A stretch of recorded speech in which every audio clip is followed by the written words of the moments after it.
नमस्कार दोस्तों, मैं विवेक कुमार स्वागत करता हूं आपका अपने YouTube चैनल इनोवेशन लेबोरेटरी में।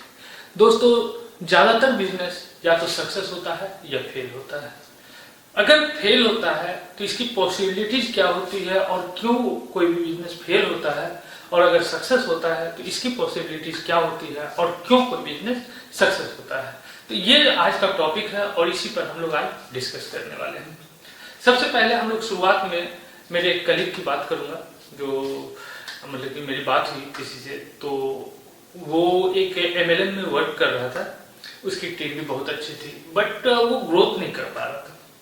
जो वो ग्रोथ नहीं कर पा रहा था तो इसके कारण के बारे में उससे मेरी बात हुई, तो मुझे जो लगा मैं वो आपके साथ शेयर करना चाहूंगा। पहले मुझे क्या लगा, मुझे ये लगा कि वो बंदा अपने मतलब कि बहुत अच्छा स्किल्स है, उसे नॉलेज भी बहुत अच्छा है, वो प्रेजेंटेशन भी बहुत अच्छा करता है, वो लोगों को जोड़ने में, दोस्ती करने में, लोगों को के साथ वर्क करने में भी काफी अच्छा होता है, लेकिन फिर भी वो ग्रोथ नहीं कर पा रहा है। आखिर इसके पीछे क्या रीजन हो सकता है? काफी एनालिसिस किया हम लोगों ने, काफी डिस्कस किया, और डिस्कस करने के बाद मुझे जो नजर आई उसमें सिर्फ और सिर्फ एक कमी थी। वो कमी ये थी कि वो उसे अपने स्किल्स का या अपने नेटवर्क का कैसे यूज करना है, कैसे यूटिलाइज करना है अपने स्किल्स को, इस चीज का उसे ज्ञान नहीं था। सारा चीज बढ़िया है, आपके पास बढ़िया शॉप है, बढ़िया लोग हैं, बहुत बढ़िया प्रोडक्ट्स है, लेकिन आप कस्टमर को कन्विंस नहीं कर सकते हो, तो आपका पूरा सिस्टम बेकार है। अगर आपने बाहर एक बोर्ड लगा दिया है, आपने मतलब कि आप हेयर कटिंग सैलून हो और आपने बाहर इलेक्ट्रॉनिक्स का बोर्ड लगा दिया है, तो ज्यादातर कस्टमर आपके लौट कर चले जाएंगे कि ये इलेक्ट्रॉनिक्स की दुकान है।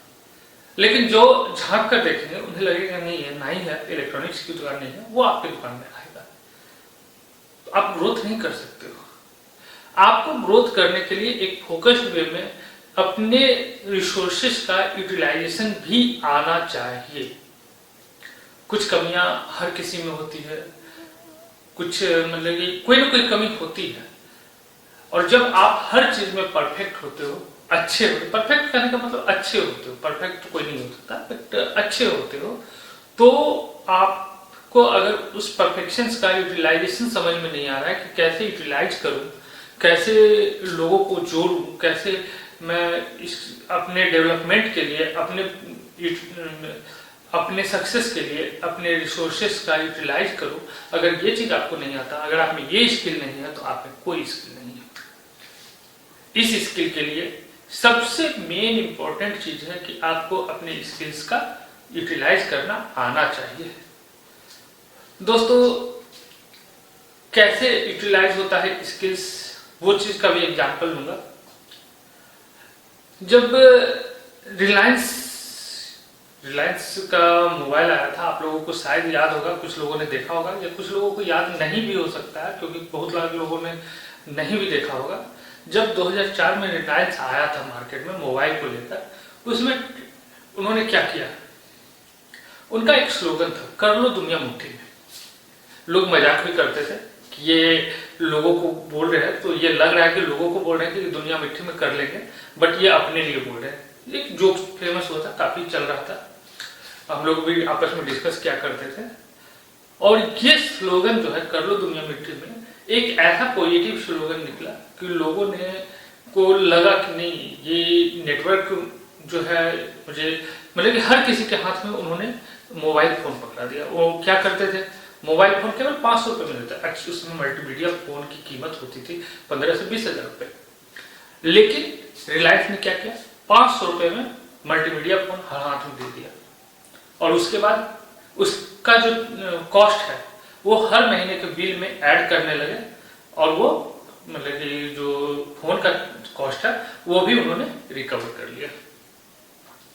लोगों को लगा कि हमारे पास फोन केवल 500 रुपए में आ रहा है, उन्होंने आगे का नहीं सोचा कि बिल कितना ज्यादा आएगा, और लोग मोबाइल लेने लगे। और से गरीब आदमी जिसके पास कोई कैपेसिटी नहीं थी, उन्होंने भी 500 रुपए में मोबाइल लिया और हर घर में मोबाइल आ गया। उसके पहले गिने चुने लोगों के पास मोबाइल हुआ करता था। एक घर में एक मोबाइल भी बहुत मुश्किल से मिलता था, लेकिन रिलायंस के आने के बाद हर घर में मोबाइल आ गया।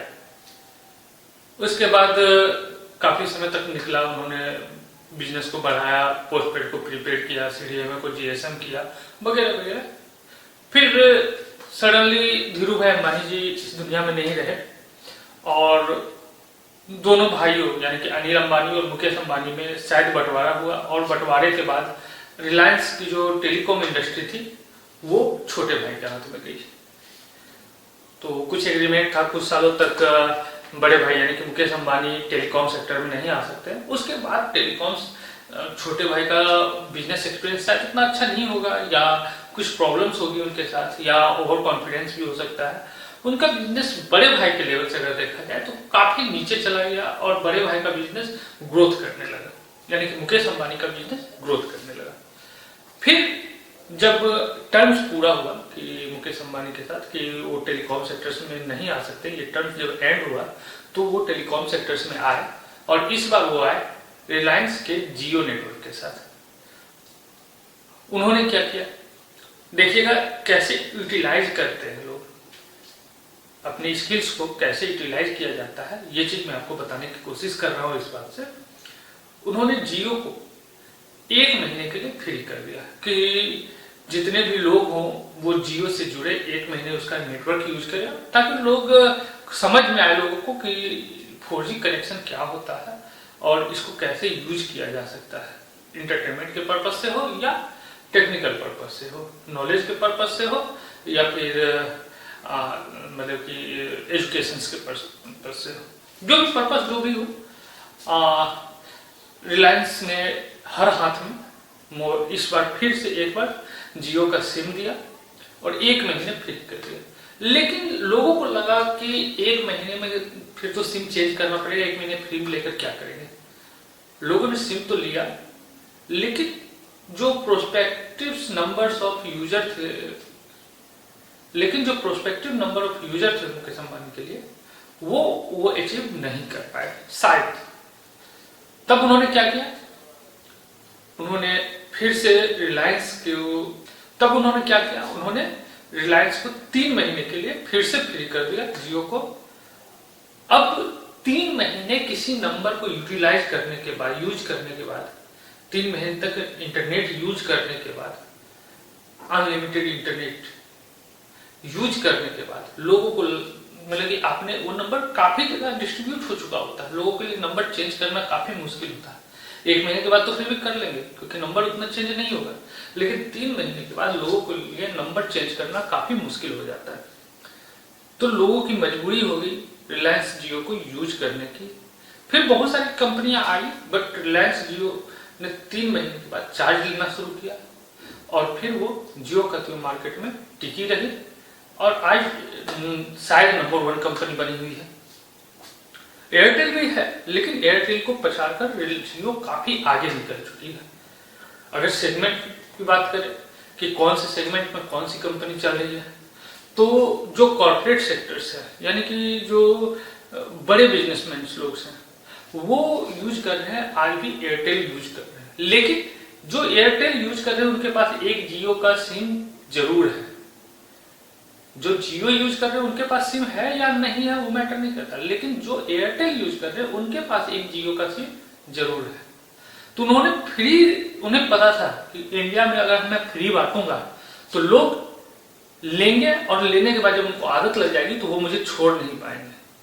और यही वजह इस जो सोच थी उनकी, ये उनकी एक स्किल थी और इस स्किल को यूज किया उन्होंने अपना कस्टमर बेस बनाने के लिए, और कस्टमर बेस बनाया मुकेश अंबानी ने। मुकेश अंबानी का बेस बड़ा हुआ। दूसरा उन्होंने जो यूटिलाइज किया अपने नेटवर्क का, जो रिसोर्स था उनके पास नेटवर्क, उसका यूटिलाइजेशन उन्होंने किया। कैसे किया? रिलायंस के उनके पास ऑलरेडी रिलायंस के रिटेलर्स थे उन्होंने जितना भी रिलायंस स्टोर्स था या रिलायंस के जो भी लोकेशन में जो भी रिलायंस के कस्टमर केयर पॉइंट थे, सभी को यूटिलाइज किया और हर जगह, हर गली, हर मोहल्ले में उनके पास फाइबर्स थी। फाइबर्स उनका ऑलरेडी बिछा हुआ था और सर्विस प्रोवाइड कर रहे थे, उसको उन्होंने यूटिलाइज किया सर्विस फ्री करने के लिए। और फिर रिलायंस का नाम था, लोगों के कहीं ना कहीं हर कोई रिलायंस के नेटवर्क से किसी न किसी तरीके से जुड़ा हुआ था। तो उस रिसोर्स को भी इन्होंने यूज किया। लोगों को लगा कि रिलायंस जियो जो है वो रिलायंस की है और रिलायंस हमारी अपनी कंपनी है, इसलिए लोगों ने रिलायंस के साथ जुड़ना प्रीफर किया। तो जब तक आप अपने स्किल्स को, अपने रिसोर्सेस को यूटिलाइज करना नहीं सीखेंगे, आप सक्सेस नहीं हो सकते हैं। सक्सेस होने के लिए सबसे पहली चीज की जो है उसकी जिसकी जरूरत है वो है रिसोर्सेस का यूटिलाइज करना। आप इंजीनियरिंग करते हो, 90% इंजीनियर्स जो होते हैं वो किसी और सेक्टर्स में काम करते हैं, जिसका उन्होंने एजुकेशन लिया है उसमें वो काम नहीं कर पाते। क्यों नहीं कर पाते? क्योंकि उन्हें स्किल्स दिया जाता है, लेकिन स्किल्स को कैसे यूटिलाइज करना है ये स्किल उनको नहीं दिया जाता।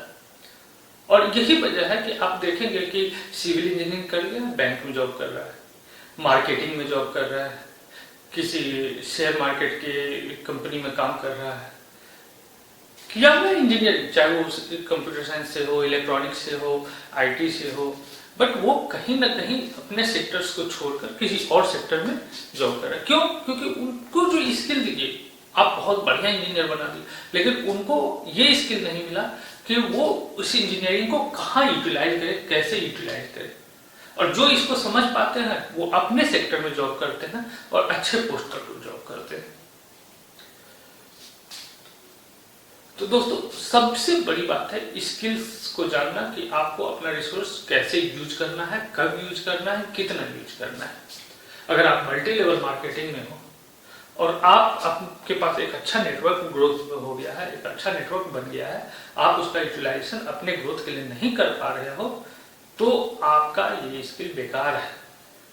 आपको सीखना पड़ेगा, आपको झक मार के करना पड़ेगा, आपको लोगों के बीच जाना पड़ेगा और आपको बताना पड़ेगा कि नहीं, मैं इस स्किल को भी यूटिलाइज कर सकता हूँ, मैं ग्रोथ कर सकता हूँ।